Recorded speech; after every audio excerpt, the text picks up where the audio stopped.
Welcome to my lecture.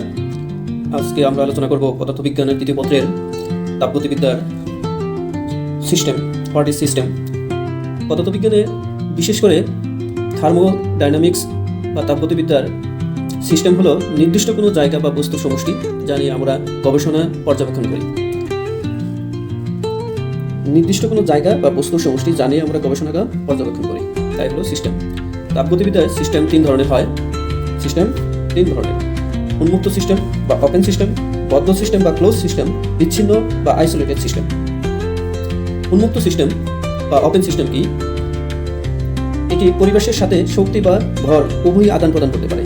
যদি আমরা একটি তাপের সুপরিবাহিতা সিলিন্ডার আকৃতির কোনো বস্তু নেই এবং উপরের মুখ খোলা থাকে, ফুটন্ত পানি যদি সুপরিবাহী পাত্রে রাখা হয়, তাহলে পাত্র দিয়েও তাপের সঞ্চালন হবে, অর্থাৎ শক্তির সঞ্চালন হবে এবং বাষ্প আকারে ফুটন্ত পানির পরিমাণ কমে যাবে, অর্থাৎ তাপ, শক্তি এবং ভর উভয়ই আদান প্রদান সম্ভব হবে। বদ্ধ সিস্টেম বা ক্লোজ সিস্টেম, এটি শুধুমাত্র শক্তির আদান প্রদান করতে পারে কিন্তু ভরের আদান প্রদান করতে পারে না। ঢাকনাযুক্ত পাত্র যদি আমরা কোনো গরম স্যুপ বা পানি নেওয়া হয়, ধরা যাক এটি ঢাকনাযুক্ত, এটি সুপরিবাহী পাত্র, সুপরিবাহী,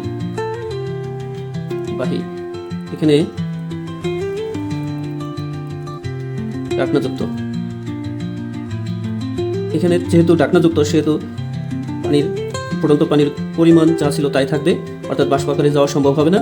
শুধুমাত্র সুপরিবাহী হওয়ার কারণে তাপের বা তাপ শক্তির সঞ্চালন হবে, অর্থাৎ শুধু তাপের সঞ্চালন হবে কিন্তু ভরের কোনো আদান প্রদান হবে না। এবার আসি আমরা আইসোলেটেড সিস্টেম বা বিচ্ছিন্ন সিস্টেম।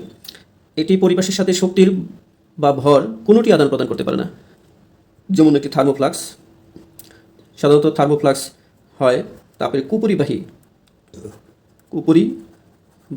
বা অন্তরক হয়। এখানে যদি গরম পানি, ফুটন্ত পানি রাখা হয়, এটা তাপের কুপরিবাহী হওয়াতে এর বাইরে থেকে তাপ প্রবেশ করতে পারবে না, ভিতর থেকে তাপ বাইরে প্রবেশ করতে পারবে না। আবার এটাই যেহেতু মুখ বন্ধ, ফলে বাষ্প আকারে বের হওয়া সম্ভব না, অর্থাৎ এটি তাপ শক্তি এবং ভর কোনোটি আদান প্রদান করা সম্ভব হবে না। শুভকামনা সবার জন্য। আবার পরবর্তী লেকচারে তোমাদের সাথে দেখা হবে। আল্লাহ হাফেজ।